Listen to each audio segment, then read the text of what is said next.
Welcome to the Slop Farm. Enjoy the video. You'll start inside Procreate with the canvas open. This saves time and keeps settings relevant to your current document. First, tap the wrench icon to access actions, then choose Prefs so you're in the app-level controls. Once done, look for touch and hold and other gesture settings. These control how your iPad responds to fingers versus Apple Pencil. Make sure you're on the same version of Procreate as the steps assume, because menus can move between updates. Now you'll turn off touch input. In Prefs, find the touch toggle and switch it off so only Apple Pencil draws. While you're there, disable or adjust 2-finger and 3-finger gestures.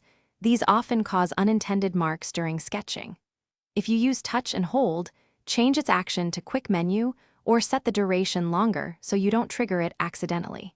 These changes remove finger interference while letting shortcuts remain accessible when you want them.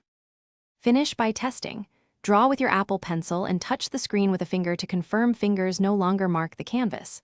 If touch still responds, close Procreate and restart the app, and if necessary, reboot the iPad. This clears temporary glitches. If problems persist, return to Prefs and use the Reset Procreate Settings option.